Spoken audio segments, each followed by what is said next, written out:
Nós vamos dividir essa manhã em 3 momentos. O primeiro vai ser esse de referencial teórico, em que eu vou dividir a fala com a professora Rosângela. No segundo momento, nós vamos ouvir as experiências da Defesa Civil de São Paulo e a Defesa Civil da Itália. A Defesa Civil de São Paulo, e aí eu vou pedir só paciência, porque assim, a gente planeja para dar certo, mas nessa hora vai falhar alguma coisa. E é engraçado que a convidada da Itália, ela perguntou em qual idioma ela podia falar. E eu arrisquei, quando eu falou assim, vai em italiano, que a gente entende aí. Eu espero. E no terceiro momento nós vamos fazer um exercício de simulação. E aí eu vou pedir a ajuda de vocês para a gente reorganizar o espaço, tudo bem? Eu vou colocar aqui no meu relógio 20 minutinhos, para a gente poder aproveitar bem essa manhã. Então agora de manhã nós vamos ter essas 2 falas, eu vou falar sobre o protocolo de comunicação de crise e depois eu passo a palavra para a professora Rosângela, decana da FAMECOS. Tudo o que a gente vai fazer hoje de manhã se baseia nesse primeiro parágrafo do protocolo do CDC, que é o objetivo da comunicação em crise. A mensagem certa, na hora certa, para a pessoa certa, pode salvar a vida. Grava isso, porque tudo que nós vamos descrever daqui para frente é para alcançar esse objetivo. A mensagem certa, na hora certa, para a pessoa certa, pode salvar vidas. Então o protocolo ele se baseia no protocolo do CDC, que é o Centro de Prevenção e Controle de Doenças dos Estados Unidos. Ele se baseia em experiências da instituição, aprendizados anteriores e em pesquisas na área de saúde pública, psicologia e comunicação. Para quem não me conhece, meu nome é Abner, eu sou formado em Gestão em Saúde na Federal, na UFSPA, não na Santa Casa. Meu mestrado é em Epidemiologia dos Desastres e hoje eu sou pesquisador da PUC em hospitais resilientes nos desastres, ou seja, eu investigo como tu tem que dimensionar um hospital, uma rede de saúde para suportar vítimas de desastre. Aqui eu estou na Jordânia, uma semana antes da ocorrência do terremoto na Turquia. Aqui eu estava conhecendo como o país faz gestão de desastres. Eu pensei como é que eu levaria para vocês essa frase, porque o que eu vou dizer aqui na parte da manhã, eu vou me ater, o protocolo ele é extenso do CDC, mas eu vou me ater na minha fala, nesses 20 minutinhos, ao capítulo que eles chamam de Psicologia de uma Crise. Ou seja, ele vai tentar explicar quais são as características que a gente precisa embalar uma mensagem para ela caber na cabeça da pessoa no contexto de crise. Não sei se eu consegui ser claro. Ele vai dizer o seguinte, que existe uma forma de cognição que vai tornar a tua mensagem receptiva ou não. Então o que ele diz? Ao entender como as pessoas recebem as informações durante um estado de crise, podemos planejar melhor a comunicação com elas. O que eles estão dizendo com isso? Que a comunicação que eu vou ter com vocês numa situação comum, como agora, ela é totalmente diferente se fosse você num contexto de crise. Esse protocolo ele vai trazer as 3 fases. Na minha fala, eu vou falar sobre a comunicação durante um contexto de crise, tudo bem? Durante a crise, eu vou trabalhar essas 3 características da mensagem. A primeira característica que o protocolo se refere, a mensagem precisa ser simples. Segunda característica, ela tem que vir de uma fonte confiável. Terceira, usar mensagens consistentes. E a quarta, e a mais importante, libera a primeira informação, a primeira mensagem o mais rápido possível. E aí, tudo que eu vou dizer daqui para frente é sobre essas 4 características.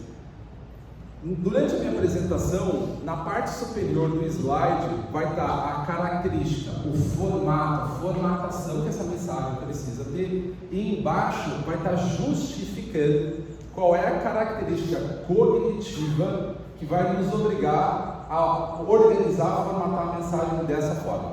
Vamos entrar primeiro então na mensagem simples. Por que você deve usar mensagens simples? E aí ele diz o seguinte, que durante uma situação estressora, cognitivamente nós simplificamos as mensagens. E aí ele vai começar a explicar o que ocorre cognitivamente. Sob intenso estresse e possível sobrecarga de informações, nós, seres humanos, tendemos a perder as nuances da mensagem.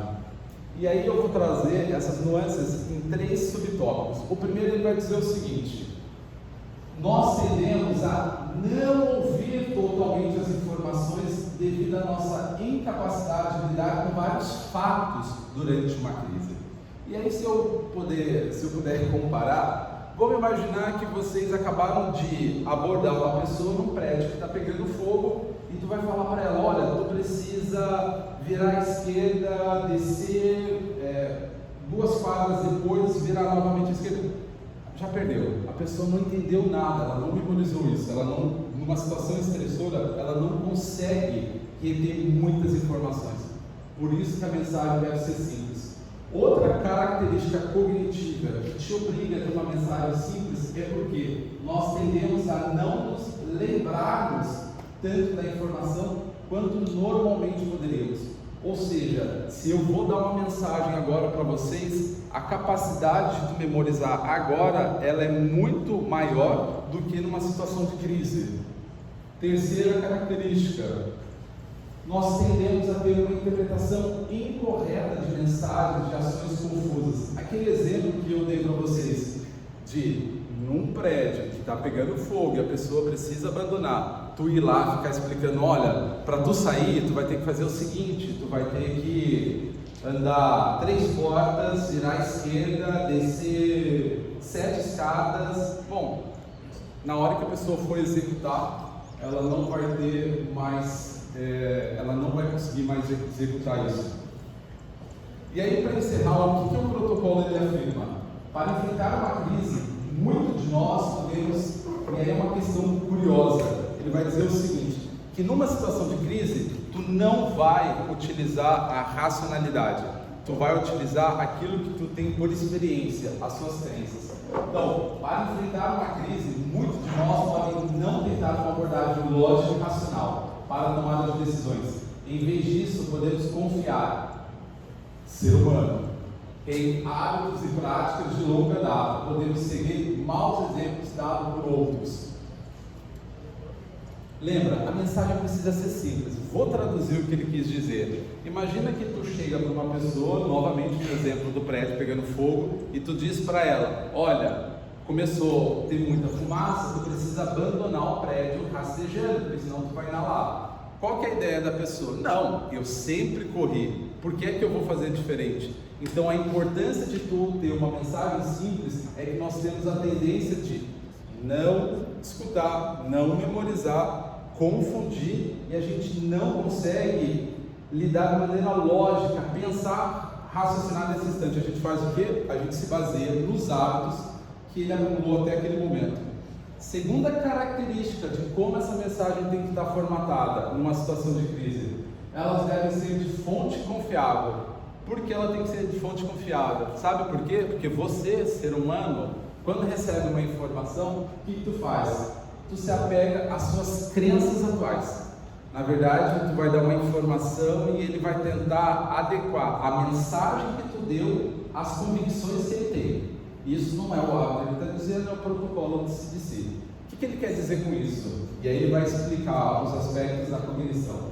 Ele vai dizer o seguinte: às vezes a comunicação de crise exige que as pessoas façam algo que pareça contra-intuitivo, que é o exemplo que eu dei para vocês no caso da pessoa abandonar o prédio rastejando. Ela nunca foi exposta a isso, ela nunca teve esse treinamento. Ela vai pensar: poxa, eu sempre corri, consigo correr muito, para que eu vou sair rastejando?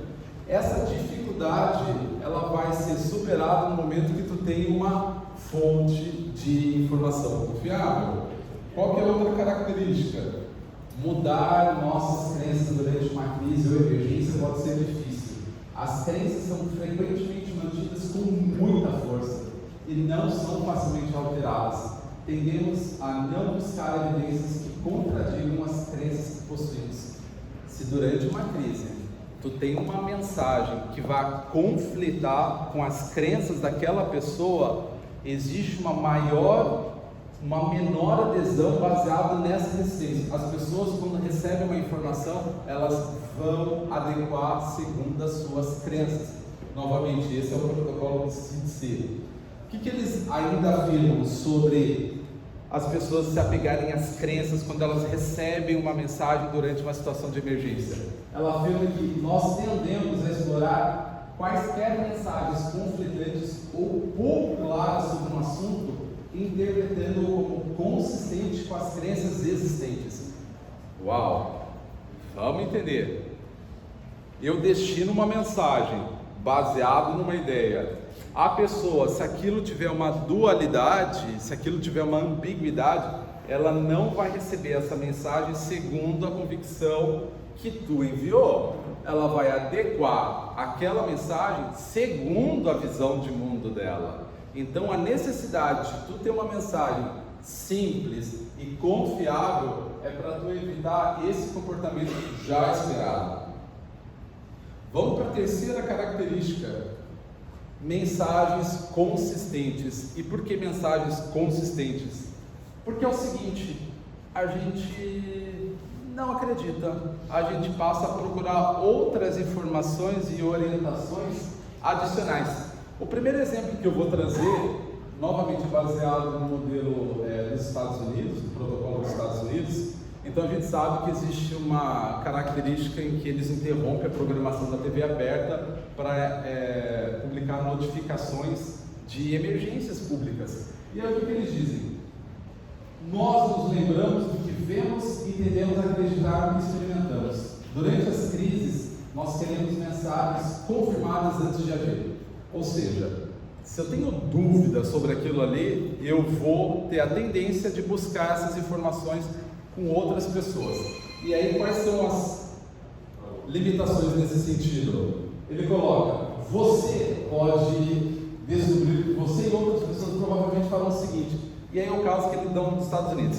Vamos imaginar que chegou um alerta de tufão nos Estados Unidos, que sai destruindo tudo e destrói tudo. Apareceu a notificação na TV. O indivíduo ele não vai receber essa primeira mensagem e adotar a conduta. Ele, será? Aí o que ele faz? Primeiro, ele muda de canal, porque ele quer ter a confirmação de que o aviso está sendo repetido em outros lugares. O que essa terceira característica do CDC afirma? Quando tu constrói mensagens consistentes, elas precisam estar na mesma linguagem em diferentes canais, porque as pessoas vão buscar outras referências. Ela recebe a mensagem, ela precisa ver essa mensagem replicada em outros canais, porque ela vai fazer esse questionamento. Outra característica da pessoa, quando ela recebe a mensagem, ela vai ligar para conhecidos, vai ligar para familiares, para falar assim: poxa, você viu o que está passando? Ela quer saber se outras pessoas ouviram a mesma mensagem. Por fim, ela vai buscar uma autoridade na vida dela. Pode ser um representante religioso, uma autoridade política. Ela vai buscar uma pessoa que represente autoridade e liderança para ela saber o que essa pessoa pensa sobre essa informação. E por fim, hoje no mundo das redes sociais, ela vai para os canais sociais para ver o que os nossos contatos estão dizendo. Então, quando ela recebe a informação, a necessidade dela ser simples é porque a pessoa não memoriza. A necessidade dela ser confiável é de que as pessoas vão buscar outras fontes. E nós vamos para a última característica. Só vou trazer mais um elemento que o protocolo trouxe que eu achei interessante. Ele diz o seguinte: os bombeiros que estão aqui presentes, que já deram treinamento, não sei se vão concordar ou não, mas foi um exemplo que eu achei interessante, que eles disseram o seguinte no protocolo. Como exemplo, nos casos em que a evacuação é recomendada, eles se referem ao comportamento, à cognição humana, nós tendemos a observar se nossos vizinhos estão evacuando antes de tomarmos essa decisão. Essa primeira confirmação antes de agirmos é muito comum durante uma crise. Então, assim, a pessoa recebeu a mensagem de que ela precisa cumprir um procedimento, ela vai ligar para conferir, ela vai ver se em outros canais estão informando isso. Ela tem uma tendência para ver assim: poxa, será que só eu ou todo mundo está fazendo isso? Por isso que essa mensagem ela precisa ser consistente. O que é consistente? Aparecer igual em vários canais. Se isso aparecer com divergência, existe uma tendência das pessoas não receberem essa mensagem. E por fim, quem trouxe papel e caneta, celular, fotografe, não esqueçam mais disso. Libere, principalmente quem está atuando hoje no poder público, eles desdobram um pouco mais esse tópico, eu não vou me estender aqui, mas vale vocês depois entenderem os aspectos cognitivos. Eles dizem o seguinte: chegou a mensagem, libera ela, libera a primeira informação que vocês tiverem, nem que vocês tenham que se posicionar, e eles vão explicar que cognitivamente nós acreditamos na primeira informação que chega. A primeira mensagem que chegou para o indivíduo é a que ele toma por verdade. E se isso estiver adequado às crenças dele, você lembra da segunda característica? Ele vai grudar naquilo. O problema é que aquela primeira mensagem pode não ser a mensagem correta. Só que aí vocês vão ver o seguinte: durante uma crise, a velocidade de uma resposta pode ser um fator importante na redução de danos. Isso está claro. E aí nesse segundo parágrafo, que é outro aspecto muito importante, deixa eu só arrumar aqui. Na ausência de informações, podemos começar a especular e preencher os espaços em branco. Isso geralmente resulta em rumores. Ocorreu a crise, há um retardo, se posiciona, fala, olha, existe, vocês podem depois acessar, existe literalmente um formulário do CDC, em que ele coloca as informações básicas, mas se posiciona como autoridade daquela mensagem. Seja o primeiro a se posicionar. Porque nesse intervalo as pessoas vão começar a preencher com outras informações. Eu já trouxe esse um exemplo numa ocasião. Tem um estudo muito curioso que foi feito sobre quadros de ansiedade e depressão em familiares de pacientes de UTI. Olha que coisa curiosa eles descobriram. Eles descobriram que a ansiedade ela é maior quanto maior é o intervalo de informação da equipe médica com relação aos familiares. Ou seja, se a pessoa está numa situação de tensão, de estresse, e tu retarda a informação, isso vai gerar um maior estresse para elas. E aí, para ir já indo para a conclusão dessa característica de liberar a mensagem o mais rápido possível, não tem problema tu vir 30 minutos depois de atualizar, mas se posiciona como a primeira mensagem. O que eles colocam? A primeira mensagem a chegar até nós pode ser a mensagem aceita, embora informações mais precisas possam vir a seguir. Quando informações novas, talvez mais completas, se tornam disponíveis, nós a comparamos com as primeiras mensagens que ouvimos. Então preste atenção no... Eu achei essa dimensão fundamental. Por quê? Porque essa mensagem, se lembra que no segundo aspecto a gente vai pegar aquela informação e condicionar com relação às nossas crenças? O estudo ele vai dizer o seguinte: se a segunda informação é a mais precisa, mas ela entra em conflito com as minhas crenças, o indivíduo já abandona. E aí eu já vou encaminhando para encerrar a minha fala, trazendo essa introdução da parte cognitiva de quem é exposto a uma situação precisa estar exposta à comunicação no contexto de crise.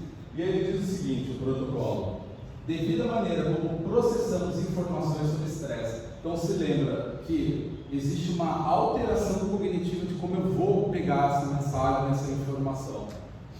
Ao nos comunicarmos com alguém que enfrenta uma crise ou desastre, as mensagens, vocês podem ter esquecido tudo que eu falei até agora, tudo bem?